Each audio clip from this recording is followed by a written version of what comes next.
নমস্কার, try TV Bangla সকলকে স্বাগত। এই মুহূর্তে ঘড়ি কাটা সন্ধ্যে 7টা। আমি রয়েছি অঞ্জন, আপনাদের সঙ্গে বেঙ্গল এক্সপ্রেস নিয়ে যে খবরের দিকে প্রতিনিয়ত ট্রাই টিভি বাংলার নজর রয়েছে। কি সেই খবর আপনারা সবাই জানেন। মূলত আরজি কর ইস্যুকে কেন্দ্র করে ইতিমধ্যে উত্তাল হচ্ছে সমস্ত রাজ্য রাজনীতি, দেশীয় স্তর এবং তার বাইরেও বিদেশেও এই বিষয় নিয়ে চলছে নানাবিধ জল্পনা কল্পনা আলোচনা। আর ঠিক সেই জায়গা থেকে নানান রকম প্রশ্নচিহ্ন তৈরি হচ্ছে।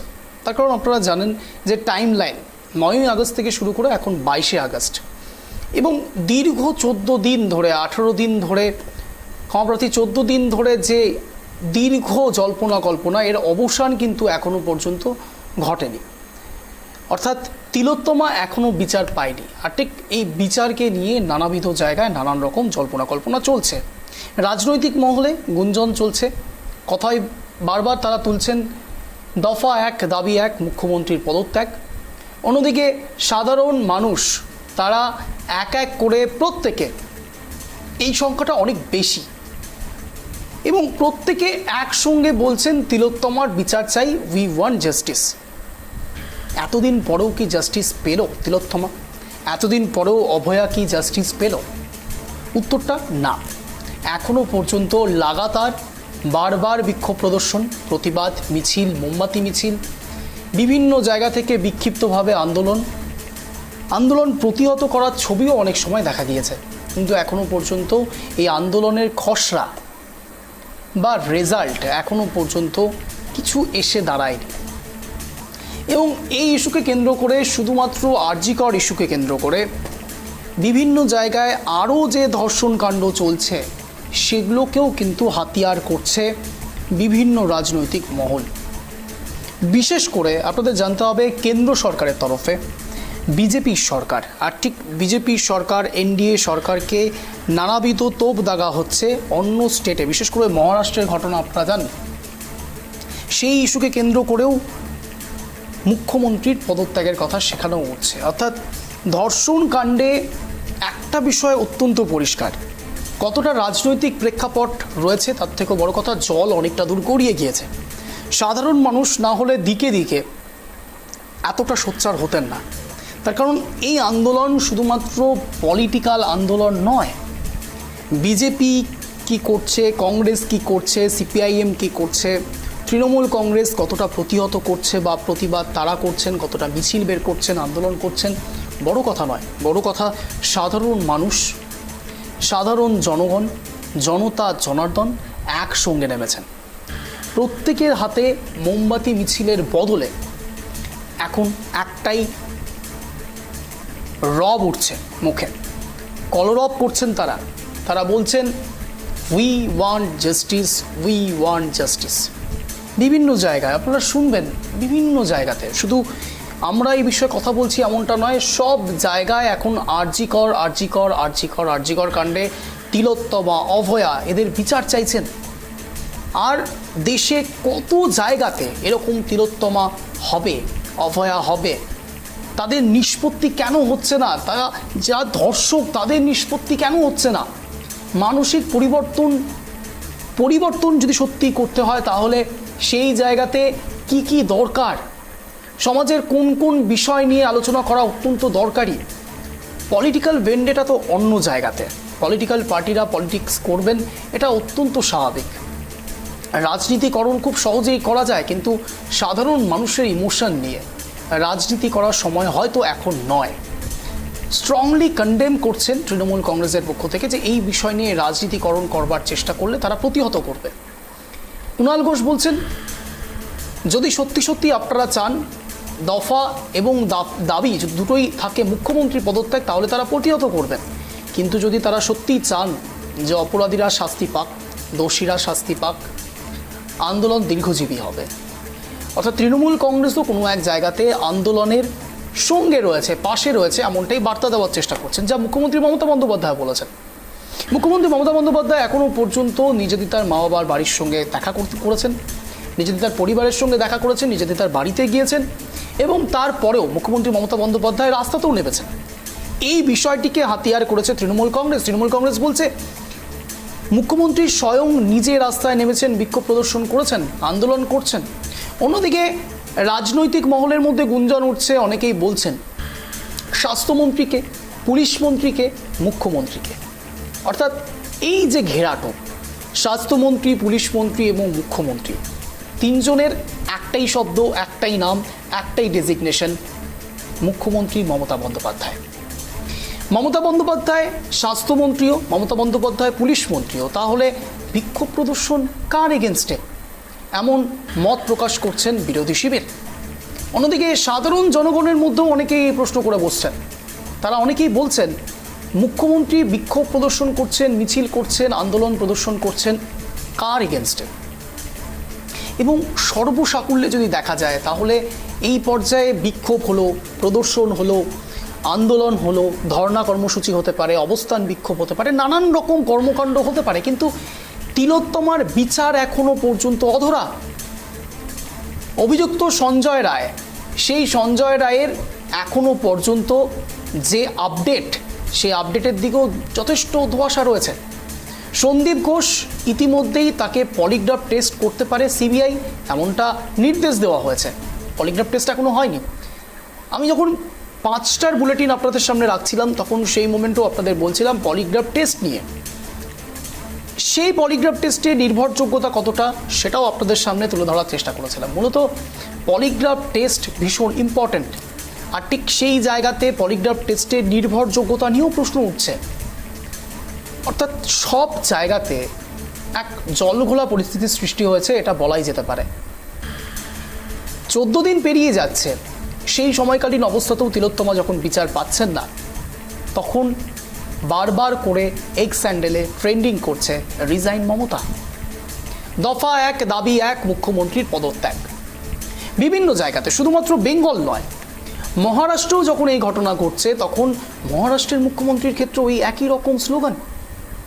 অর্থাৎ বুঝতে পারছেন তো যে সাধারণ জনগণ, আমি ভুলে যাই কিছুক্ষণের জন্য বিজেপি, সিপিআইএম, কংগ্রেস এসব ভুলে যান, রাজনৈতিক প্রেক্ষাপট ভুলে যান, সাধারণ মানুষ বলছে রিজাইন মমতা।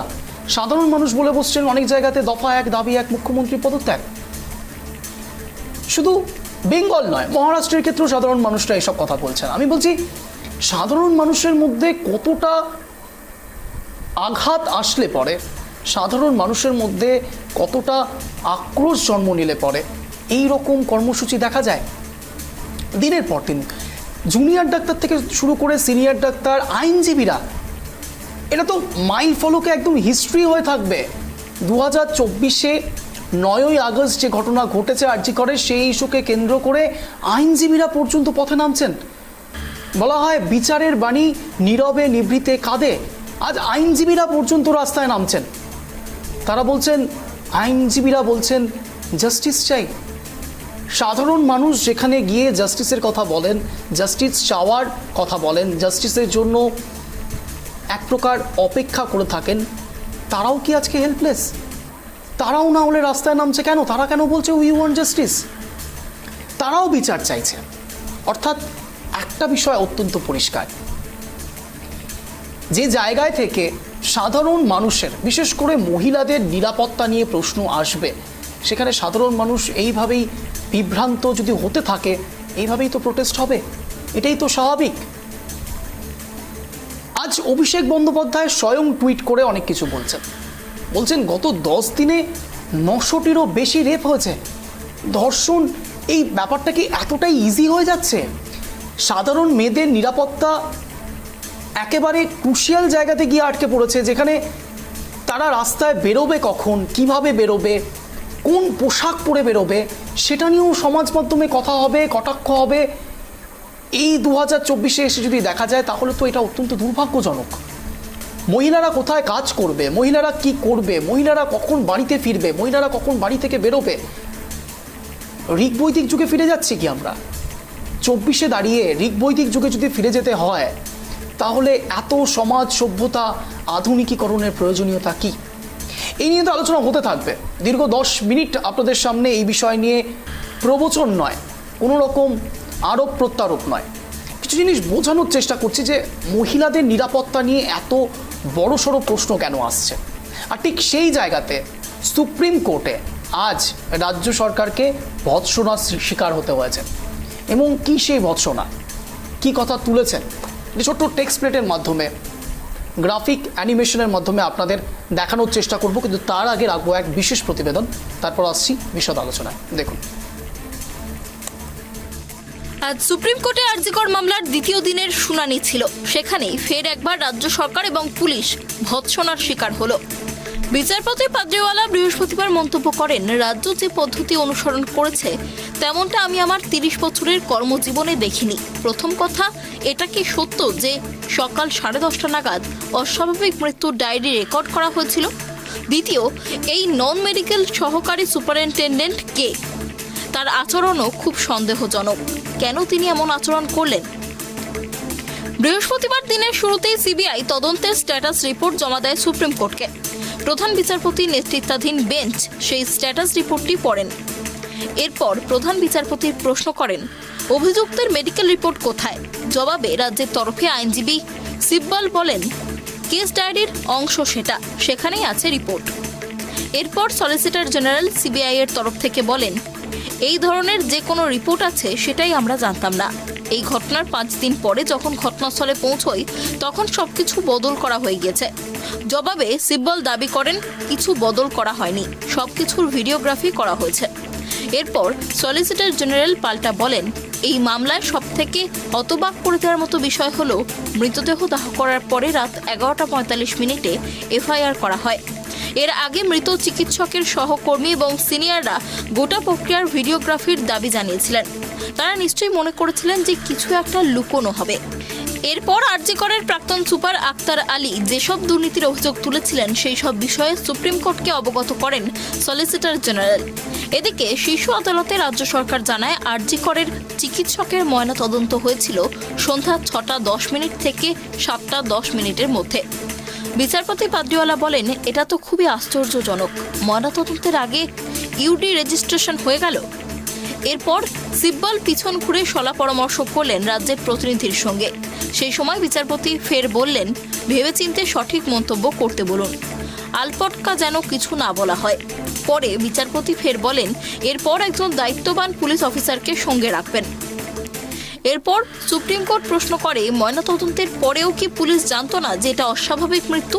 তাহলে রাত 11:45 কিভাবে এফআইআর রুজু করা হয়?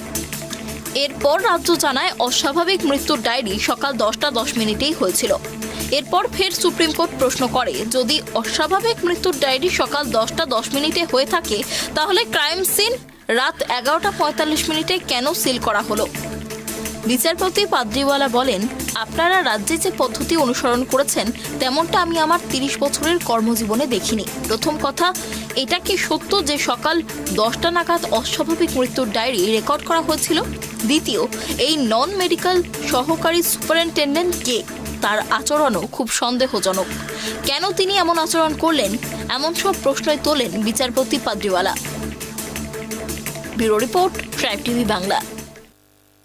দেখুন, সুপ্রিম কোর্টে যখন সমস্ত বিষয়টি গিয়েছে, সওয়াল জবাব হবে, এটাই তো খুব স্বাভাবিক। কিন্তু এই মুহূর্তে যে প্রশ্নগুলো দানা বাঁধছে সাধারণ মানুষের মধ্যে, সেই একই প্রশ্ন তুলছেন সুপ্রিম কোর্টেও কিন্তু একই রকম প্রশ্নগুলোর সম্মুখীন হচ্ছেন রাজ্য সরকার।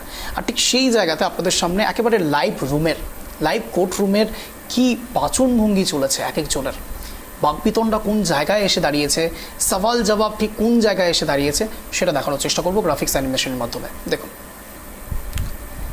ময়নাতদন্ত রিপোর্ট নিয়ে সওয়াল। প্রধান বিচারপতি বলছে, সিবিআই এর দেওয়া স্ট্যাটাস রিপোর্ট খতিয়ে দেখেন, রাজ্যের তরফেও এদিন একটি রিপোর্ট জমা দেওয়া হয়। রাজ্যকে কোনো স্ট্যাটাস রিপোর্ট জমা করতে বলা হয়নি। কলকাতা পুলিশকে বলা হয়েছিল রিপোর্ট করতে, অর্থাৎ কলকাতা পুলিশ কেন রিপোর্ট করলো না সেটা নিয়েও একটা বড়সড় প্রশ্ন। প্রধান বিচারপতি বলছে, অভিযুক্তের মেডিকেল টেস্টের রিপোর্ট কোথায়? প্রশ্ন করছেন। তার কারণ মেডিকেল টেস্টের রিপোর্ট নিয়েও নানাবিধ জল্পনা কল্পনা ছিল, আর ঠিক সেই জায়গাতে প্রধান বিচারপতির সরাসরি প্রশ্ন ছিল এটা। সলিসিটর জেনারেল বলছেন, আমরা এটার সঙ্গে অভিযুক্তের মেডিকেল টেস্টের রিপোর্ট দিইনি, অভিযুক্তের মেডিকেল টেস্টের রিপোর্টই দেওয়া হয়নি। সাংঘাতিক। এবং তার সঙ্গে সঙ্গে রাজ্যের আইনজীবী কপিল সিব্বল বলছেন, এই ঘটনা গোটাটাই কেস ডায়েরির পার্ট, আর সেটা জমা দেওয়া হয়েছে।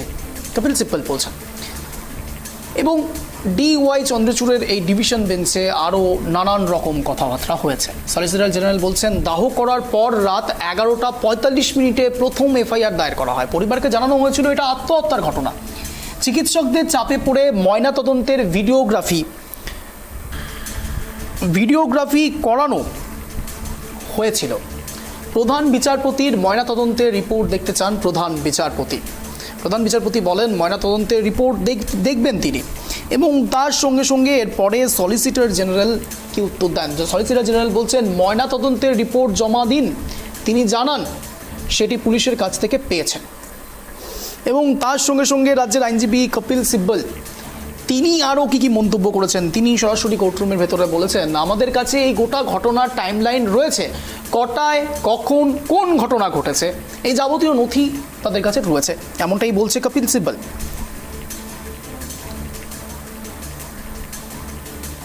এবার ঠিক এই জায়গাতে অনেকগুলো ধোঁয়াশা রয়েছে। যেমন ঠিক আপনারা ভালো করে যদি খেয়াল করেন, সলিসিটর জেনারেল বলছেন দাহ করার পর রাত 11:45 প্রথম FIR দায়ের করা হয়। অর্থাৎ সেটা কবেকার কথা বলছেন? 10 তারিখের 9ই আগস্ট প্রথম এই ঘটনাটি ঘটে, এবং রাতের বেলা একেবারে যখন 2:45 থেকে 3টে, আর ঠিক এই টাইম ফ্রেমের মধ্যে অর্থাৎ 45 মিনিটের মধ্যে যে এত কিছু ঘটনা ঘটলো, সেই ঘটনা নিয়েও নানাবিধ প্রশ্ন উঠছে। এবং যে ঘটনা আমরা হাথরস কাণ্ডের ক্ষেত্রে দেখেছিলাম, হাথরসের ক্ষেত্রেও এরকম অভিযোগ এসেছিল যে মেয়েটির দেহ দাহ করাকে কেন্দ্র করে। এই ক্ষেত্রেও কিন্তু একই রকম ঘটনার প্রেক্ষাপট সৃষ্টি হয়েছে, এখানেও কিন্তু এই একই রকম কথা উঠেছে। আর ঠিক সেই জায়গাতে প্রধান বিচারপতিরও কিন্তু সওয়াল রয়েছে। প্রশ্ন উঠেছে FIR নিয়ে, প্রশ্ন উঠেছে আত্মহত্যার কথা বলাকে কেন্দ্র করেও। অর্থাৎ মৃতার মা বাবাকে, তিলোত্তমার মা বাবাকে ফোনটা কে করেছিলেন, এবং ফোন করে আত্মহত্যার কথাই বা কেন বললেন, এই বিষয় নিয়েও কিন্তু প্রশ্ন তুলেছেন আজ সুপ্রিম কোর্টে প্রধান বিচারপতি। অর্থাৎ যেই জায়গাতে সাধারণ মানুষ এতদিন ধরে প্রশ্ন করেছেন বিভিন্ন জায়গায়, এখনকার দিনে সোশ্যাল মিডিয়া সবার কাছে অ্যাভেলেবেল। সোশ্যাল মিডিয়াতে যে প্রশ্ন আপনারা সব সময় দেখতে পেয়েছেন, সাধারণ মানুষ প্রশ্ন করছে। সেই দিন সেই রাতে নির্যাতিতার মা বাবাকে কে ফোন করেছিলেন, এবং ফোন করে কি করে বললেন যে সেটা আত্মহত্যা। শুধু তাই নয়, অন্যদিকে যদি আমরা একটু যাই তাহলে দেখব যে সিপির বক্তব্য, বিনীত গোয়েলের বক্তব্য নিয়েও কিন্তু প্রশ্ন উঠেছে। কি বক্তব্য? সেই বক্তব্যে তিনি নাকি বলেছেন, এটা বিজেপি থেকে অভিযোগ করা হচ্ছে, বিনীত গোয়েল প্রথমে বলেছেন এক্সটার্নাল কোনো ইনজুরির কথা তিনি দেখেননি, এক্সটার্নাল ইনজুরি নেই। অন্যদিকে পোস্টমর্টম রিপোর্টের কথা বলছে বিজেপি, সরাসরি পোস্টমর্টম রিপোর্টকে হাতিয়ার বানাচ্ছেন বিজেপি। তারা বলছেন পোস্টমর্টম রিপোর্টটা ভালো করে পড়ুন, যদি কোনো জায়গায় আপনি এক্সটার্নাল ইনজুরি দেখতে না পান তাহলে আপনার পোস্ট ছেড়ে দেওয়া উচিত, পদত্যাগ করা উচিত, বিজেপি থেকে বলা হচ্ছে। অর্থাৎ কোনো এক জায়গাতে দফা 1 দাবি 1 মুখ্যমন্ত্রীর পদত্যাগের সঙ্গে সঙ্গে সুকান্ত মজুমদার সরাসরি সিপি বিনীত গোয়েলের দিকেও প্রশ্ন তুলছেন, সরাসরি বলছেন তাকেও পদত্যাগ করতে হবে। অন্যদিকে আরও একটি টেক্সট আপনাদের সামনে রাখবো লাইভ রুমের, দেখুন ফুল উইন্ডো দেখুন। প্রধান বিচারপতি বলছে এটা অত্যন্ত বিস্ময়ের বিষয়, অস্বাভাবিক মৃত্যুর বিষয়টি প্রকাশ্যে আসে সকাল 10:10। ভালো করে টাইম ফ্রেমটা মনে রাখুন। প্রধান বিচারপতি প্রশ্ন করছেন, অস্বাভাবিক মৃত্যুর বিষয়টি প্রকাশ্যে আসে সকাল 10:10। পুলিশ প্রথমে এটিকে অস্বাভাবিক মৃত্যুর মামলায় রুজু করে। অর্থাৎ আত্মহত্যার কথা বললেন কি প্রধান বিচারপতি? পুলিশ প্রথমে একটি অস্বাভাবিক মৃত্যুর মামলা রুজু করে, কিন্তু প্রশ্ন ময়নাতদন্ত হয়ে যাওয়ার পর পুলিশ কিভাবে এটিকে অস্বাভাবিক মৃত্যু মামলা রুজু করলো? কত গুরুত্বপূর্ণ প্রশ্ন, ভালো করে বুঝুন প্রধান বিচারপতি কি বলার চেষ্টা করছেন। তিনি বলছেন, আমি আরও একবার বলবো BCRকে প্রধান বিচারপতির ফুল টেক্সটটা দেওয়ার জন্য, প্রধান বিচারপতি কি বলছেন একবার ভালো করে বোঝানো অত্যন্ত দরকারি। প্রথম থেকে প্রধান বিচারপতি বলছেন বিষয়টি অত্যন্ত বিস্ময়ের এবং ভাবনার। কেন বলছেন বিষয়টি অত্যন্ত ভাবনার? ভালো করে বুঝুন। অস্বাভাবিক মৃত্যুর বিষয়টি প্রকাশ্যে আসে সকাল 10:10 টাইম ফ্রেমটা বোঝার চেষ্টা করুন। সকাল 10:10 অস্বাভাবিক মৃত্যুর বিষয়টি প্রকাশ্যে আসলো, ভালো কথা। পুলিশ প্রথমে এটাকে সম্পূর্ণভাবে অস্বাভাবিক একটা মৃত্যুর মামলা রুজু করে, কিন্তু প্রশ্ন উঠছে, প্রধান বিচারপতি প্রশ্ন করছে, ময়নাতদন্ত অর্থাৎ সম্পূর্ণ পোস্টমর্টম হয়ে যাওয়ার পর পুলিশ কিভাবে এটাকে অস্বাভাবিক মৃত্যু মামলা রুজু করলো? অস্বাভাবিক মৃত্যু বলতে কি বোঝাতে চাইলেন? আত্মহত্যার কথা বলা হচ্ছে কি? আর ঠিক কোন জায়গায় এই মৃত্যু নিয়ে, এই মামলা নিয়ে এত বড় সড়ো প্রশ্ন রাখছেন প্রধান বিচারপতি? আর ঠিক সেই জায়গাতে সলিসিটর জেনারেল থেকে শুরু করে রাজ্যের আইনজীবী আর কি বলেছেন পাশাপাশি রাখার চেষ্টা করব, দেখুন। অন্যদিকে রাজ্যের আইনজীবী কপিল সিব্বল বলছেন, আমার কাছে গোটা ঘটনার একটি টাইম লাইন রয়েছে। কপিল সিব্বল এই কথাটা অনেকবার বলেছেন যে তাদের কাছে গোটা ঘটনার একটা টাইম লাইন আছে। এবার সেই টাইম লাইন নিয়েও কিন্তু প্রশ্ন উঠছে। তার কারণ আপনাদেরকে ঠিক এই প্রসঙ্গক্রমে জানিয়ে রাখবো, সিবিআই এর দেওয়া তথ্য এবং নথি এবং রাজ্য পুলিশের দেওয়া তথ্য এবং নথি, এই দুইয়ের মধ্যে একটি বিস্তর পার্থক্য রয়েছে টাইম লাইনে। এটা নিয়েও প্রশ্ন উঠছে। ঠিক শুনছেন আপনারা, সিবিআই এর দেওয়া তথ্য এবং রিপোর্ট, রাজ্য পুলিশের দেওয়া তথ্য এবং রিপোর্ট, দুজনের টাইম লাইন মিসম্যাচ রয়েছে। এটা নিয়েও প্রশ্ন উঠছে। সলিসিটর জেনারেল বলছেন, সলিসিটর জেনারেল তখন তার কাছে টাইম লাইন চান, অর্থাৎ যখন কপিল সিব্বল বলছেন তার কাছে গোটা টাইম লাইন রয়েছে, অতএব স্বাভাবিকভাবেই সলিসিটর জেনারেল সেটা চেয়েছেন। তিনি বলছেন, তখন আপনার কাছে রয়েছে, তখন টাইম লাইন দিন, রাখুন আমাদের সামনে। ঠিক সেই জায়গাতে তারপরে কি ঘটনাক্রম রাখছি আপনার সামনে।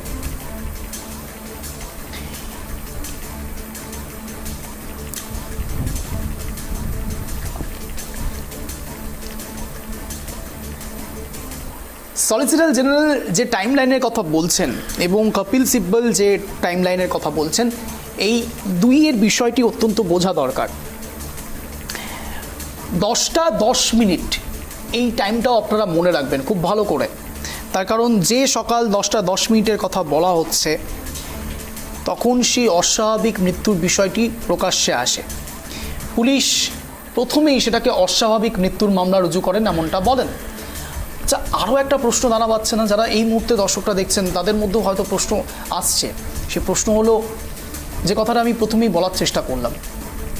অনেকেই এই প্রশ্নটা করছেন সমাজ মাধ্যমে এবং সরাসরি বলছেন যে মহিলার মা বাবাকে কে ফোন করেছিলেন? প্রথম অবস্থায় সম্পূর্ণ বিষয়টিকে আত্মহত্যা কেন বলা হলো, যখন একেবারে এই মুহূর্তে দাঁড়িয়ে তৃণমূল কংগ্রেসের অনেক নেতাকর্মীরাই বলছেন এটি ধর্ষণ এবং মার্ডার, অর্থাৎ ধর্ষণ এবং খুন। আরজি করের মধ্যে এমন কি ঘটনা ঘটল যার জন্য সেই মহিলার খুন হয়ে যাওয়ার পরে, ধর্ষণ হওয়ার পরে যেভাবে অভিযোগ আসছে সেই অনুসারে সেই ব্যক্তি নিজেদের তার মা বাবাকে ফোন করে কি করে বলতে পারে আত্মহত্যা করেছে? আরও একটি বিষয় অত্যন্ত ক্রুশিয়াল এবং ভাবাচ্ছে সবাইকে, নিজেদের তার মা বাবা যখন আরজি কর হাসপাতালের সামনে এসে দাঁড়িয়ে রয়েছে, এই সন্দীপ ঘোষ তাদেরকে 3 থেকে 3.5 ঘন্টা ওয়েট করিয়ে রেখেছেন। এর কারণ কি? নির্যাতিতার মা বাবাকে 3 থেকে 3.5 ঘন্টা সেখানে দাঁড় করিয়ে রাখার অর্থটা কি ছিল? কেন নির্যাতিতার মা বাবাকে 3 থেকে 3.5 ঘন্টা দাঁড় করিয়ে রাখা হলো? এখান থেকেও কিন্তু বিরোধী দল, বিরোধী শিবির, সাধারণ মানুষ প্রশ্ন তুলছেন, তাহলে কি এই ক্ষেত্রেও তথ্য প্রমাণ লোপাটের চেষ্টা করেছিল সন্দীপ ঘোষ? প্রশ্ন তুলছে সাধারণ মানুষ। আর ঠিক সেই জায়গাতে আমার নেক্সট টেক্সট প্লেট আপনাদের সামনে রাখবো। এবার টাইম লাইনেই ভুল তথ্য দিলেন সিব্বল। কেন বলছি দেখুন। বিচারপতি পারদীপ ওলার রাজ্যে আইনজীবী কপিল সিব্বলকে প্রশ্ন করে, আপনার টাইমলাইন অনুযায়ী ময়নাতদন্ত কখন হয়েছে? উত্তর কী হলো দেখুন। আইনজীবী সিব্বল বলছেন, সন্ধে 6:10 থেকে 7:10। প্রশ্ন কি ছিল আরও একবার বলছি, প্রশ্ন ছিল আপনার টাইমলাইন অনুযায়ী ময়নাতদন্ত কখন হয়েছে? উত্তর এসছে সন্ধে 6:10 থেকে 7:10, অর্থাৎ সন্ধ্যের দিকে। বেশ, বিচারপতি এবার কি প্রশ্ন করছে? বিচারপতি প্রশ্ন করছেন, সন্ধ্যায় ময়নাতদন্ত হয়ে যাওয়ার পর কিভাবে এটি অস্বাভাবিক মৃত্যু মামলা রুজু হলো? আর যদি একটি অস্বাভাবিক মৃত্যু মামলা নাই হয়ে থাকে তাহলে ময়নাতদন্তের কি প্রয়োজন ছিল? যখন আপনি ময়নাতদন্ত করছেন তার মানে এটি একটি অস্বাভাবিক মৃত্যু মামলা। যখন সন্ধ্যা 6টা 10 মিনিট থেকে 7টা 10 মিনিটের মধ্যে ময়নাতদন্ত করা হয়ে যায় তাহলে রাত 11:30টার সময় অস্বাভাবিক মৃত্যু মামলা রুজু করার কি প্রয়োজন ছিল? ভালো করে প্রশ্নটা বুঝুন। অত্যন্ত গুরুত্বপূর্ণ প্রশ্ন করেছেন বিচারপতি। তিনি বলছেন সন্ধ্যায় ময়নাতদন্ত হয়ে যাওয়ার পর কিভাবে একটি অস্বাভাবিক মৃত্যু মামলা রুজু হয়, আর যদি এটি অস্বাভাবিক মৃত্যু মামলা নাই হয়ে থাকে তাহলে ময়নাতদন্তের কি প্রয়োজন ছিল?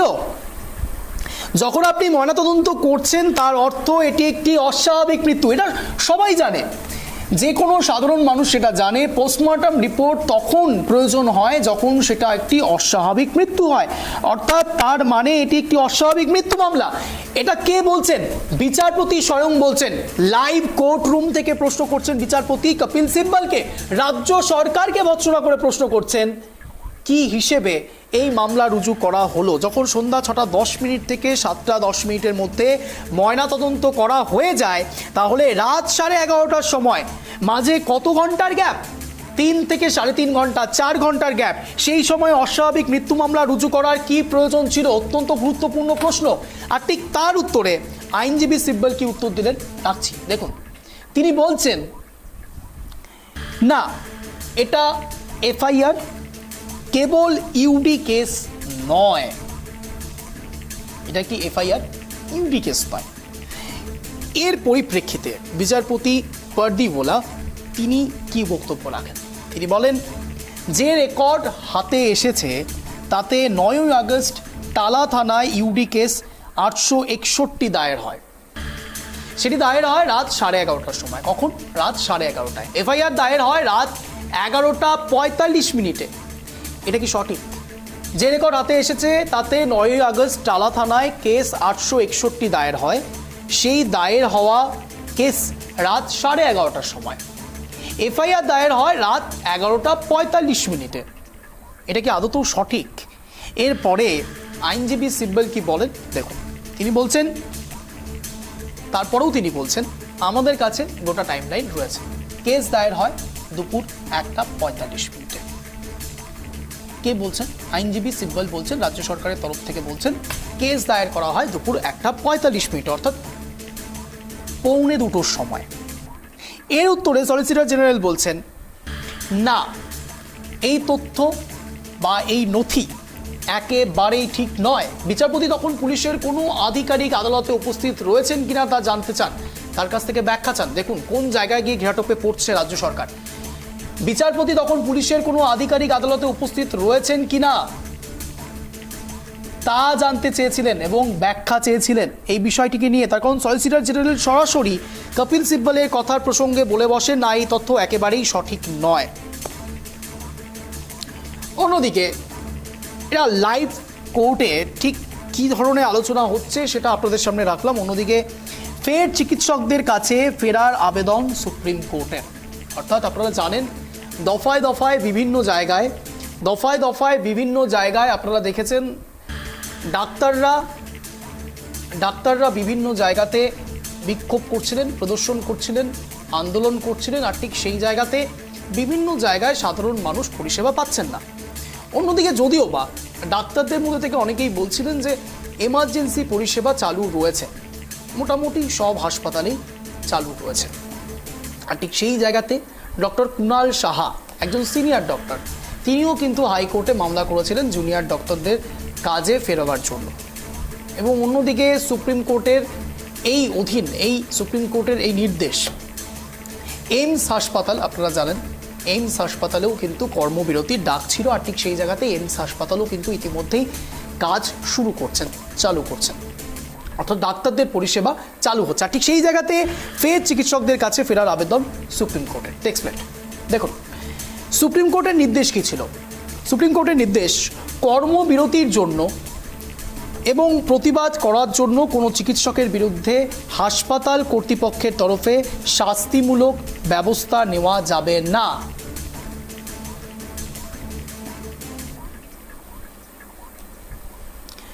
শাস্তিমূলক ব্যবস্থা নেওয়া যাবে না চিকিৎসক এবং স্বাস্থ্যকর্মীদের নিরাপত্তা সুনিশ্চিত করার জন্য যেহেতু সুপ্রিম কোর্ট পদক্ষেপ করেছে, এবার আশা করা হচ্ছে যে চিকিৎসকেরা কাজে ফিরবেন। অর্থাৎ এই যাবতীয় বিষয় নিয়ে সুপ্রিম কোর্ট যে নির্দেশ দিয়েছে ডাক্তারদের, সেখান থেকে সুপ্রিম কোর্ট পদক্ষেপ করছে এই যাবতীয় বিষয়টিতে এবং আশা করা হচ্ছে যে চিকিৎসকেরা কাজে ফিরবে। অন্যদিকে প্রধান বিচারপতি কি বলছেন দেখুন, বলছেন যতক্ষণ না এনটিএফ এর রিপোর্ট আসছে, ততক্ষণ পর্যন্ত অপেক্ষা না করে কাজে ফিরুন। চিকিৎসা ক্ষেত্রে যাতে কোনো রকম ঘটনা না ঘটে, নিরাপত্তা বিঘ্নিত না হয়, সে বিষয়ে রাজ্য সরকারকে সতর্ক থাকতে হবে। আপনারা জানেন সিআরপিএফ ইতিমধ্যেই ইনজেক্ট করা হয়েছে আরজি করের সামনে, এবং সেখান থেকে প্রধান বিচারপতি সরাসরি বলছেন যতক্ষণ না এনটিএফ এর রিপোর্ট আসছে ততক্ষণ পর্যন্ত অপেক্ষা না করে কাজে ফিরুন। চিকিৎসা ক্ষেত্রে যেন কোনো রকম ঘটনা না ঘটে বা নিরাপত্তা বিঘ্নিত না হয়, সে বিষয়ে রাজ্য সরকারকে সতর্ক থাকতে হবে। এবার আপনাদের জানতে হবে যে বিষয় নিয়ে আলোচনা করা অত্যন্ত দরকারি। সন্দীপ ঘোষের ক্ষেত্রে আপনারা জানেন ইতিমধ্যেই নির্দেশ দেওয়া হয়েছে পলিগ্রাফ টেস্টের। সিবিআই পলিগ্রাফ টেস্ট করবে, কবে করবে, কখন করবে, যাবতীয় আপডেট আপনারা টাইপ টিভি বাংলা পেতে থাকবেন। কিন্তু তার আগে আপনাদেরকে জানতে হবে পলিগ্রাফ টেস্ট আদতে কি। আমি পিসিআরকে বলবো পলিগ্রাফ টেস্ট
কি বুঝলেন? সম্পূর্ণ বিষয়ে এখন কতটা জলঘোলা পরিস্থিতির সৃষ্টি হয়েছে আপনারা নিশ্চয়ই বুঝতে পারছেন। সুপ্রিম কোর্টের নির্দেশ এবং প্রধান বিচারপতির রাজ্য সরকারকে ভৎসনা, এই যাবতীয় বিষয় নিয়ে যখন জলঘোলা পরিস্থিতি, ঠিক সেই সময়তে সন্দীপ ঘোষের ওপরে পলিগ্রাফ টেস্টের নির্দেশ দেওয়া হয়েছে। সিবিআই পলিগ্রাফ টেস্ট করতে পারবে। অর্থাৎ আপনারা জানেন শুক্রবার থেকে শুরু করে এখনো পর্যন্ত বৃহস্পতিবার অবধি টানা 7 দিন ম্যারাথন জিজ্ঞাসাবাদ করেছে সিবিআই সন্দীপ ঘোষকে। আর ঠিক সেই জায়গাতে সন্দীপ ঘোষের এখন পলিগ্রাফ টেস্ট হবে। এই বিষয়ে একটি প্রতিবেদন আপনাদের সামনে রাখছি, তারপর আসছি আরও কিছু বিশদ আলোচনায়। দেখুন, আরজিকর কাণ্ডের রহস্যভেদ করতে উঠে পড়ে লেগেছে সিবিআই। আগেই জানা গিয়েছিল ধৃত সঞ্জয় রায়ের পলিগ্রাফ টেস্ট করানোর কথা ভাবছে কেন্দ্রীয় এজেন্সি। বৃহস্পতিবার আরজিকরের প্রাক্তন অধ্যক্ষ সন্দীপ ঘোষকে নিয়ে শিয়ালদা কোর্টে হাজির হন সিবিআই আধিকারিকরা। শোনা যাচ্ছে তার পলিগ্রাফ টেস্ট করানো হতে পারে। অন্যদিকে এদিন সন্দীপের সঙ্গে আরজিকরের 4 ডাক্তারি পড়ুয়াকেও আদালতে নিয়ে যান কেন্দ্রীয় এজেন্সির আধিকারিকরা। সূত্রের খবর, সন্দীপ ঘোষ ছাড়াও মৃতার সঙ্গে শেষ ডিনার করেছিলেন ওই 4 শিক্ষানবিশ চিকিৎসক। আদালতে পলিগ্রাফ পরীক্ষা এবং ম্যাজিস্ট্রেটের সামনে জবানবন্দি নেওয়ার আবেদন করা হয়েছে সিবিআই এর তরফে। বিগত বেশ কয়েকদিন ধরেই সন্দীপ ঘোষকে ম্যারাথন জিজ্ঞাসাবাদ করছে সিবিআই। বৃহস্পতিবার তাকে নিয়ে আচমকা শিয়ালদা আদালতে পৌঁছান তদন্তকারীরা। সেই সঙ্গে ছিলেন 4 জন ইন্টার্ন চিকিৎসকও। তাদেরও পলিগ্রাফ পরীক্ষার জন্য সিবিআই এর তরফে আদালতে আবেদন জানানো হয়েছে বলে সূত্রের খবর। এদিকে জানা গিয়েছে ম্যাজিস্ট্রেটের ঘরে সন্দীপের গোপন জবানবন্দিও নিতে চান তদন্তকারীরা, যার কারণে এদিন 5 জনকে আদালতে নিয়ে যাওয়া হয়। গত কয়েকদিন ধরেই জিজ্ঞাসাবাদের পর বৃহস্পতিবার সকালেও সিজিও কমপ্লেক্সে হাজিরা দেন সন্দীপ ঘোষ। এ নিয়ে টানা 7 বার হাজিরা দিলেন তিনি। শুক্রবার থেকেই তাকে জিজ্ঞাসাবাদ করছে কেন্দ্রীয় তদন্তকারীরা। আরজিকর কাণ্ডে তার যোগসূত্র খতিয়ে দেখা হচ্ছে। অন্যদিকে বুধবার রাতেই সন্দীপের গাড়ি বাজেয়াপ্ত করে সিবিআই, চালানো হয় তল্লাশি। তার গাড়ির চালককেও জিজ্ঞাসাবাদ করা হয়েছে বলে সূত্রের খবর।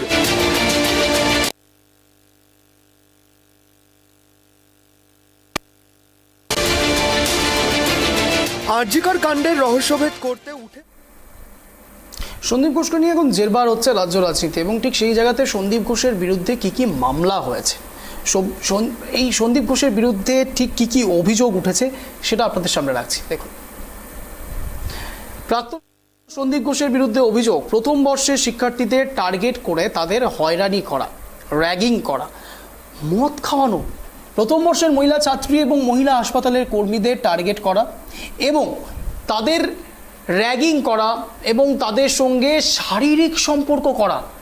সন্দীপ ঘোষের প্ররোচনায় ছাত্রীরা বাইরে থেকে মেয়েদের হাসপাতালে নিয়ে আসে। চিন্তা করে দেখুন সন্দীপ ঘোষের বিরুদ্ধে অভিযোগগুলো কতটা গুরুতর। শিক্ষার্থীদের পরীক্ষায় পাশ করিয়ে টাকা নেওয়া, ছাত্রদের সঙ্গে বসে মদ খাওয়া, এই সেই সন্দীপ ঘোষ যার বিরুদ্ধে এত অভিযোগ।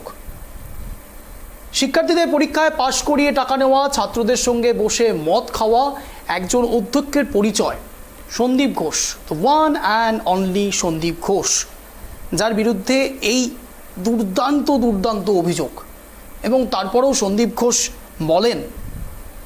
ঘোষ বলছেন তার সঙ্গে অন্যায় হচ্ছে। যদি এই অভিযোগে 1% সত্যি হয়, আমি বলছি সন্দীপ ঘোষ বাবু একটু বুঝবেন, একটু বোঝার চেষ্টা করবেন। আপনারা অনেক বড় জায়গায় বিলং করেন, আরজি করের মতো এত রিনাউন একটি শিক্ষা প্রতিষ্ঠান, সেই জায়গাতে আপনারা এই ধরনের কাজ করবেন। সেই জায়গাতে আপনারা যখন এই ধরনের কাজ করেন তখন ছাত্রছাত্রীদের মধ্যে ঠিক কী ইম্প্যাক্ট পড়বে। স্বাভাবিকভাবে সাধারণ মানুষের মধ্যেও এই প্রশ্নটা উঠছে। সাধারণ মানুষ প্রশ্ন করছে, তাহলে সত্যিই যদি সন্দীপ ঘোষের বিরুদ্ধে এই অভিযোগগুলোর 1%ও সত্যি হয়, তাহলে কি তিলোত্তমা সব জেনে গিয়েছিল? গুরুতর বিষয়টা বোঝার চেষ্টা করুন। সাধারণ মানুষ প্রশ্ন তুলছে, যদি এই অভিযোগের 1%ও ঠিক হয়, তাহলে কি তিলোত্তমা সব জেনে গিয়েছিল? তিলোত্তমা এই সব কিছু জেনে যাওয়ার জন্যই তাকে এই নৃশংস অত্যাচার এবং তার সঙ্গে তাকে মৃত্যুবরণ করতে হলো। না হলে 31 বছর বয়সী একজন মহিলার দোষটা কি ছিল?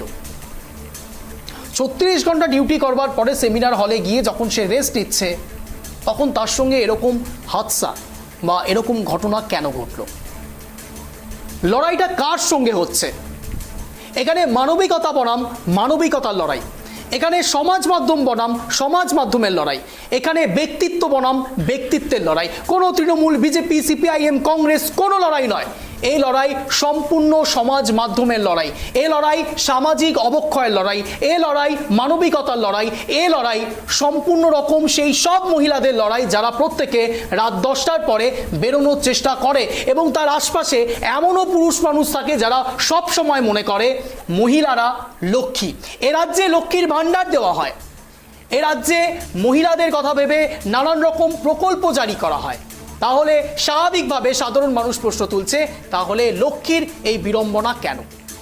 বাংলায় শুধু নয়, বিভিন্ন জায়গায়, মহারাষ্ট্রে বিভিন্ন প্রান্তে, বিজেপি শাসিত যে কোনো রাজ্যে এই কথাটা নিশ্চয়ই আপনারা শুনবেন, বেটি বাঁচাও বেটি পড়াও, লাডলি বেহেনা, এত রকম প্রকল্প রয়েছে সমস্ত দেশ জুড়ে। বিভিন্ন প্রান্তে, বিভিন্ন রাজ্যে, বিভিন্ন সরকার বিভিন্ন রকম প্রকল্প চালু করছে, কিন্তু মহিলাদের সুরক্ষা জিরো। এই প্রশ্ন কেন আসবে? সাধারণ মানুষ এই প্রশ্ন করার সুযোগ কেন পাচ্ছে? সমাজ মাধ্যমে হ্যাশট্যাগ ট্রেন্ডিং কেন চলছে? রিজাইন মমতা, রিজাইন করুন মহারাষ্ট্রের সিএম কেন বলছে? বোঝার চেষ্টা করুন, এটা কোনো রাজনৈতিক লড়াইই নয়, এ লড়াই সম্পূর্ণ সমাজের লড়াই। যারা এটাকে রাজনীতিকরণে করবার চেষ্টা করছে সেটা সম্পূর্ণ তাদের সমস্যা, তাদের ক্রাইসিস। সেই ক্রাইসিস আপনারা মেটাতেই পারেন, কিন্তু একজন দায়িত্বশীল সংবাদ মাধ্যম হিসেবে সরাসরি প্রশ্ন করছি, আর কতদিন সন্দীপ ঘোষের মতো এই রকম মানুষ শিক্ষিতের আড়ালে, শিক্ষিত মোড়কের আড়ালে আদতে অশিক্ষার একেবারে উচ্চবিত্ত পজিশন সৃষ্টি করবে, এক্সাম্পল সেট করবে? আর কতদিন শিক্ষার আড়ালে অশিক্ষার লড়াই চলবে? আর কতদিন এইরকম ঊর্ধ্বতন কর্তৃপক্ষরা দিনের পর দিন যারা নিচে বসে রয়েছেন, যাদের ট্যালেন্ট রয়েছে, মেরিট রয়েছে, তাদেরকে ধামাচাপা দেওয়ার চেষ্টা করবেন? লড়াইটা সামাজিক অবক্ষয়ের লড়াই। আর ঠিক সেই জায়গা থেকেই পলিগ্রাফ টেস্ট নিয়ে যখন কথা উঠছে সন্দীপ ঘোষের বিরুদ্ধে, সন্দীপ ঘোষের ওপরে নির্দেশ দেওয়া হচ্ছে পলিগ্রাফ টেস্ট করতে পারে সিবিআই, সেই পলিগ্রাফ টেস্ট সম্বন্ধে একটু জানা দরকার। দেখুন,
মুহূর্তে যে সবচেয়ে বড় খবরের দিকে নজর রয়েছে ট্রাইব টিভি বাংলার। এই মুহূর্তের বিগ আপডেট, মঞ্জুর হলো সন্দীপের পলিগ্রাফ টেস্টের আবেদন। এই মুহূর্তের বড় খবর, ঘটনার দিন রাতে তিলোত্তমার সঙ্গে ডিনার করেন 4 জন।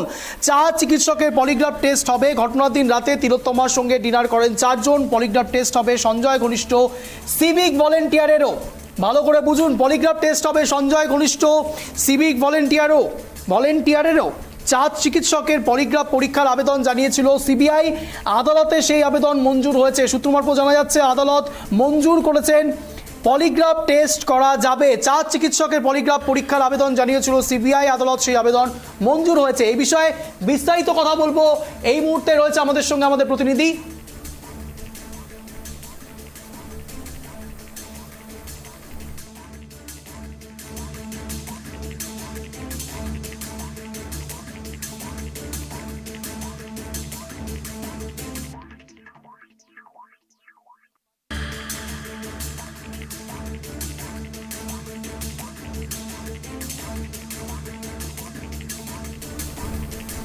এই মুহূর্তে যে বড় খবরের দিকে নজর, মঞ্জুর সন্দীপের পলিগ্রাফ টেস্টের আবেদন। এই বিষয়ে বিস্তারিত কথা বলবো। এই মুহূর্তে রয়েছে আমাদের সঙ্গে আমাদের প্রতিনিধি রিমিক মাঝি। রিমিক, মঞ্জুর হলো সন্দীপের পলিগ্রাফ টেস্টের আবেদন, সঙ্গে সঙ্গে 4 চিকিৎসকেরও পলিগ্রাফ পরীক্ষার আবেদন জানিয়েছিল সিবিআই। সেখানেও সিলমোহর দিয়েছে, আবেদন মঞ্জুর করেছে আদালত। একদমই অঞ্জন, দেখো আজকে সুপ্রিম কোর্টে যে মামলা চলছিল আরজি কর কারণে, সেখানে কিন্তু সিবিআই অভিযোগ করেছিল, সিবিআই পক্ষের আইনজীবী, যে এই যে ভিতর পলিগ্রাফ টেস্টের নিয়ে জটিলতা তৈরি হচ্ছে। তারপরে কিন্তু সুপ্রিম কোর্ট আজকে পরিষ্কার নির্দেশ দিয়েছিল, একটা ডেডলাইন বেঁধে দিয়েছিল যে আগামীকাল অর্থাৎ শুক্রবার বিকেল 5টার মধ্যে শিয়ালদা যে এসিডিএম আদালত রয়েছে, সেই আদালতকে এই পলিগ্রাফ টেস্ট নিয়ে বিবেচনা দ্রুত করতে হবে। একদম ডেডলাইন দিয়ে দিয়েছিল আদালতকে সুপ্রিম কোর্ট। তারপরে কিন্তু সুপ্রিম কোর্টের এই নির্দেশের পরে কিন্তু আজকে যে এই আরজি কর কাণ্ডে যে ধৃত সঞ্জয় রায়, তার পলিগ্রাফ টেস্টের আবেদন আগেই করা হয়েছিল। এইবার নতুন করে প্রাক্তন যে অধ্যক্ষ সন্দীপ ঘোষ এবং আরো 4 জন ইন্টার্ন, যেটা জানা যাচ্ছে সিবিআই সূত্রে, যে ঘটনার দিন রাত্রির বেলা ওই নির্যাতিতা চিকিৎসকের সঙ্গে যারা একসঙ্গে যে 4 জন ডিনার করেছিলেন, সেই 4 জন ইন্টার্ন এবং সন্দীপ ঘোষ, মোট 5 জনের পলিগ্রাফ টেস্টের করার আজকে আবেদন জানায় এসডিএম কোর্টে নিয়ে যাওয়া হয়, এসিডিএম কোর্টে সিবিআই এটাকে নিয়ে যায় এবং সেখানে কিন্তু যেটা জানা যাচ্ছে আদালত তাদের অনুমতি দিয়েছে এবং আগামীকাল বা এর মধ্যেই কিন্তু এদের পলিগ্রাফ টেস্ট কিন্তু করা হবে। শুধু তাই নয়, এর সঙ্গে কিন্তু আগেই কিন্তু সিভিক ভলেন্টিয়ার যে ধৃত হয়েছিল সঞ্জয় রায়, তার পলিগ্রাফ টেস্টও করা হবে। এটাই কিন্তু এখনো পর্যন্ত টোটাল 5 জনের পলিগ্রাফ টেস্ট চলছে বা হবে। মোট 6 জনের পলিগ্রাফ টেস্ট হবে। এই যে সন্দীপ ঘোষ, তার সঙ্গে সঞ্জয় রায় এবং এই 4 জন ইন্টার্ন পড়ুয়া চিকিৎসক, পলিগ্রাফ টেস্ট হবে। কেননা এই ঘটনার সঙ্গে, ওই দিন ঘটনার সময় কারা ছিল শেষ মুহূর্তে, তাদের প্রত্যেকের পলিগ্রাফ টেস্ট হবে, কারণ এদের প্রত্যেকের গোপন জবানবন্দি নেওয়া হবে এবং সেই জবানবন্দি তারা আদৌ সত্যি দিচ্ছেন না মিথ্যে দিচ্ছেন সেটা টেস্ট করতেই পলিগ্রাফ টেস্ট। তারপরে এই ছজনের জবানবন্দি থেকেই কিন্তু সিবিআই সূত্র খুঁজে বার করার চেষ্টা করবে যে প্রত্যেকের জবানবন্দিতে কোনো অসঙ্গতি দেখা যাচ্ছে কিনা বা তাদের মধ্যে থেকে কোনো ঘটনার কিনারা করা যাচ্ছে কিনা। সেই কারণেই এই ছজনের পলিগ্রাফ টেস্ট করা হবে। তার মধ্যে যেহেতু সঞ্জয় রায়ের পলিগ্রাফ টেস্টের আবেদন আগেই করা ছিল এসিজিএম আদালতে, আজকে নতুন করে সন্দীপ ঘোষ সহ আরো 4 জন ইন্টার্ন পড়ুয়ার পলিগ্রাফ টেস্টের জন্য আবেদন করে সুপ্রিম কোর্টের নির্দেশ অনুযায়ী। অঞ্জন, বেশ, এই বিষয়ে এখনো পর্যন্ত সন্দীপ ঘোষ বা সন্দীপ ঘোষের থেকে কোনো রকম কোনো বক্তব্য পাওয়া গিয়েছে রিমিক? দেখো, সন্দীপ ঘোষ কিন্তু এই নিয়ে টানা 7 দিন হয়ে গেল তাকে টানা জেরা করা হচ্ছে, কিন্তু সন্দীপ ঘোষ প্রথম থেকে যেটা দাবি করছিল যে তিনি এই ঘটনার সঙ্গে কোনোভাবেই যুক্ত নন বলে দাবি করলো, কিন্তু যত দিন গড়িয়েছে, যত সিবিআই তাকে জেরার ঝাঁজ বাড়িয়েছে, তারপর থেকে কিন্তু সন্দীপ ঘোষের বক্তব্য কিন্তু আর কোনো বক্তব্য তিনি সংবাদ মাধ্যমের সামনে বলছেন না। পরিষ্কার যেটা একদম অঞ্জন যে সিবিআই, দেখো আজকে সিবিআই সুপ্রিম কোর্টে কিন্তু পরিষ্কার জানিয়েছে যে ঘটনা ঘটার 5 দিন পর তারা কিন্তু তদন্তভার নিয়েছে এবং তারা অভিযোগ করেছে যে ক্রাইম সিন বদলে দেওয়া হয়েছে, অর্থাৎ যে সেমিনার হলে ঘটনা ঘটেছিল সেইখানে হয়নি। ফলে সিবিআই যেটা পরিষ্কার ইঙ্গিত দিচ্ছে যে প্রমাণ লোপাট হয়েছে, 5 দিন পর তারা দায়িত্ব নিয়েছে, ফলে সেইভাবে কোনো প্রমাণ বা কোনো ক্লু তাদের কাছে আসছে না। তারা সেমিনার রূপে যে 3D স্ক্যান করেছিল তাতেও তাদের কাছে কোনো ক্লু আসেনি। ফলে সাংঘাতিক অভিযোগ রিমিক, একদমই।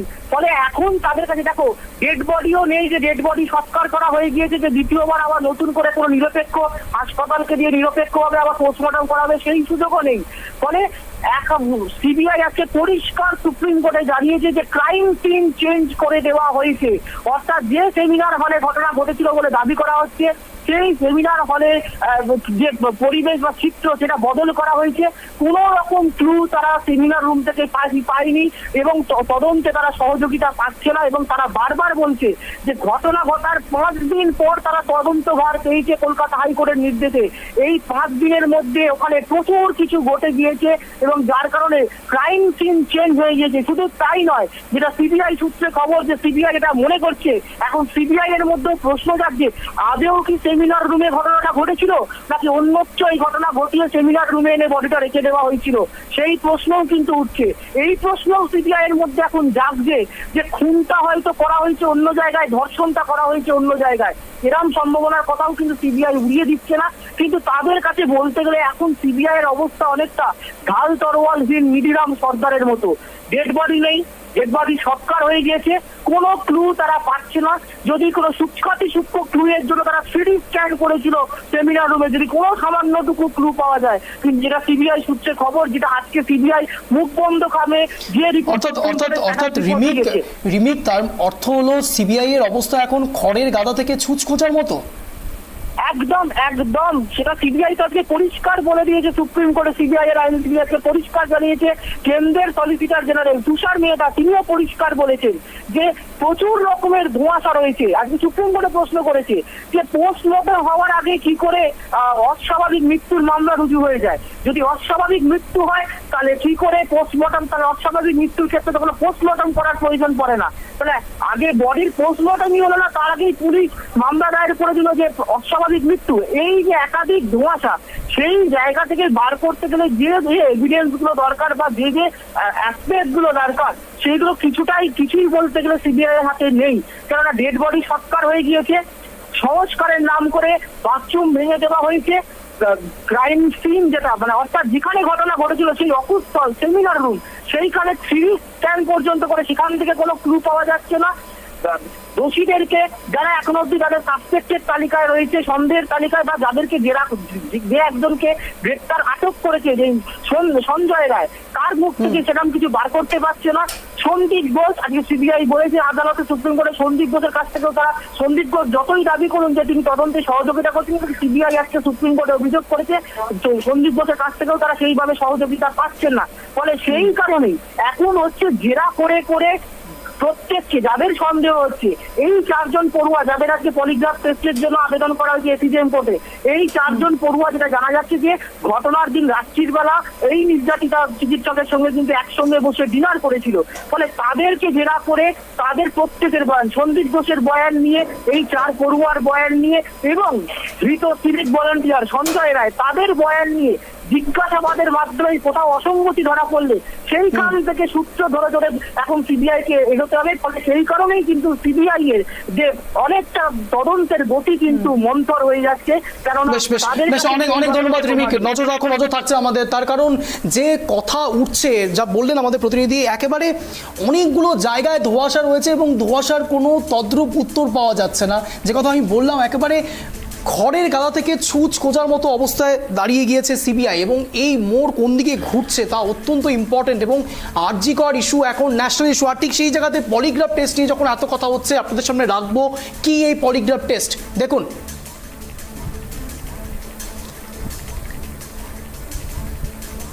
পলিগ্রাফ টেস্ট কি বিশেষজ্ঞরা জানাচ্ছেন এই পরীক্ষার মাধ্যমে জিজ্ঞাসাবাদের সময়ে শ্বাস প্রশ্বাস, ইসিজি, ইইজি, নাড়ির গতি থেকে শুরু করে রক্তচাপ, শরীর থেকে কতখানি ঘাম বেরিয়ে গিয়েছে বা বেরিয়ে আসছে তা খতিয়ে দেখা হয়। অর্থাৎ পলিগ্রাফ টেস্ট কি সেটা বোঝা যাচ্ছে। কেউ মিথ্যে বললে সেই ব্যক্তির হৃদস্পন্দন এবং রক্তচাপের পরিবর্তন হতে থাকে। সামান্য পরিবর্তনও ধরা পড়ে এই পলিগ্রাফ টেস্টের মাধ্যমে এবং এই যাবতীয় পরিবর্তন ধরা পড়ে এই পরীক্ষায়। অন্যদিকে যা দেখে তদন্তকারীরা বুঝতে পারেন অভিযুক্ত সত্যি বলছেন না কিছু আড়াল করার চেষ্টা। এবং অন্যদিকে অভিযুক্তের শরীরে স্পর্শকাতর বৈদ্যুতিক সেন্সর স্পর্শ করানো হয়, যা থেকে ওই ব্যক্তির ব্লাড প্রেশার এবং তার সঙ্গে সঙ্গে পালস রেট থেকে সব তথ্যই উঠে আসে এই পলিগ্রাফ টেস্টের দ্বারা। বিশেষজ্ঞরা জানাচ্ছেন এই পরীক্ষার মাধ্যমে জিজ্ঞাসাবাদের সময় শ্বাস প্রশ্বাস, ইসিজি, ইউইজি এবং নাড়ির গতি থেকে শুরু করে রক্তচাপ, শরীর থেকে কতটা ঘাম বেরিয়ে আসছে এই যাবতীয় বিষয় জানা যায়। আপনাদেরকে ছোট্ট একদম ব্রিফ আকারে পলিগ্রাফ টেস্ট ঠিক কী এই বিষয়ে জানালাম। অন্যদিকে একেবারে এই বিষয় নিয়ে যখন সন্দীপ ঘোষের পলিগ্রাফ টেস্ট হবে, এই বিষয় নিয়ে যখন জোরদার আলাপ আলোচনা চলছে, সেই জায়গাতে একটা বিষয় অত্যন্ত গুরুত্বপূর্ণ, তা হলো এই পলিগ্রাফ টেস্টের নির্ভরযোগ্যতা কতটা রয়েছে। পলিগ্রাফ টেস্টের নির্ভরযোগ্যতা কতটা, তার থেকেও বড় প্রশ্ন এখন মুখ্যমন্ত্রী মমতা বন্দ্যোপাধ্যায় ইতিমধ্যে আপনাদের সামনে রাখবো। আমি আমার ক্যামেরা পার্সনকে বলবো, পিসিআরকে বলবো একটু আমাকে নিয়ে আসার জন্য, যে ছবি একেবারে আপনাদের সামনে তুলে ধরবো। ইতিমধ্যেই মমতা বন্দ্যোপাধ্যায় মুখ্যমন্ত্রী প্রাইম মিনিস্টারকে চিঠি লিখেছেন। আমি সেই চিঠিটা একবার বড় করে জুম করে দেখানোর চেষ্টা করব, ভালো করে দেখুন। দেখুন, লেটার লিখেছেন প্রধানমন্ত্রী নরেন্দ্র মোদীকে মুখ্যমন্ত্রী মমতা বন্দ্যোপাধ্যায়, বড় বড় করে লিখে দিয়েছেন এই রেপ অ্যান্ড মার্ডার, ধর্ষণের বিষয়ে বড়সড় এবং কঠোর বিল আনবার জন্য। আমি একবার একটু ছোট্ট সময় নিয়ে একবার পড়ে শোনাবো ঠিক কি লিখেছেন। Respected prime minister, I wish to bring to your kind attention the regular and increasing occurrence of rape cases through out the country, and in many cases rapes with murder are committed. According to the available data, it is horrifying to see that almost 90 cases of rapes occur daily throughout the country. আপনাদেরকে মনে রাখতে হবে অভিষেক বন্দ্যোপাধ্যায় এই কথাটি বলেছেন। গত 10 দিনে 900টিরও বেশি রেপ কেস হয়েছে এই গোটা ভারতবর্ষে। কেন বাড়ছে এটা? সামাজিক অবক্ষয়ের এটা দৃষ্টান্ত নয়? আর ঠিক সেই জায়গাতে তিনি আরও লিখছেন, মুখ্যমন্ত্রী মমতা বন্দ্যোপাধ্যায় চিঠিতে আরও মেনশন করছেন, the sex, the confidence and conscience of the society and the nation. It is bounded duty for all of us to put an end to it so that the women feel safe and secure. অর্থাৎ মুখ্যমন্ত্রী মমতা বন্দ্যোপাধ্যায় সরাসরি প্রধানমন্ত্রীর কাছে আর্জি করছে এমন কিছু করুন যেন সাধারণ মানুষের মধ্যে, সাধারণ মহিলাদের মধ্যে যে নিরাপত্তাহীনতায় তারা ভুগছেন, সেই নিরাপত্তাহীনতা থেকে তারা বেরিয়ে আসেন। আরও অনেক কিছু লিখেছেন, কিন্তু সময় এখন আর হাতে নেই। আপনারা ট্রাইব টিভি বাংলার নজর রাখুন। আর ঠিক সেই জায়গাতে আপনাদের সামনে পুরোপুরি সেই চিঠি রাখছি, ট্রাইব টিভি এক্সক্লুসিভ। আপনারা দেখুন, respected prime minister, I wish to bring to your kind attention the regular and increasing occurrence of rape cases through out the country, and in many cases reps with murder R committed. আমি একেবারে শেষ ছন্দে চলে আসবো, সেখানে লিখেছেন, such serious and sensitive issue needs to B addressed in a comprehensive manner through stringent central legislation prescribing exemplary punishment against the persons involved in such dastardly crimes, setting up to fast track special courts for speedy trial in such crimes, setting up of fast track special court for speedy trial in such crimes, setting up of fast track special courts for speedy trial in such cases should also be considered in the proposed legislation. To ensure quick justice, trial in such cases should preferably be completed within 15 days, অর্থাৎ 15 দিনের deadline. 15 দিনের ডেডলাইনের কথা বলছেন মুখ্যমন্ত্রী মমতা বন্দ্যোপাধ্যায়, বলছেন 15 দিনের মধ্যে speedy কোনো তথ্য দেওয়ার জন্যে, কোনো নজির রাখবার জন্য যেন এইরকম কোনো ধর্ষক আর ধর্ষণ করতে না পারেন, অর্থাৎ দৃষ্টান্তমূলক শাস্তির দাবি করছেন। আর সেই শাস্তির দাবি তখনই সম্ভব যখন সেখানে কোনো বিল আসবে। এই যাবতীয় বিষয় নিয়ে নজর থাকছে আমাদের ট্রাইব টিভি বাংলার। এই মুহূর্তে আমি অঞ্জন সাইন অফ করছি বেঙ্গল এক্সপ্রেস। ইতিমধ্যে আপনারা নজর রাখুন ট্রাইব টিভি বাংলার পর্দায়। এরপর দেখুন উত্তরে উড়ান দক্ষিণের দর্পণ।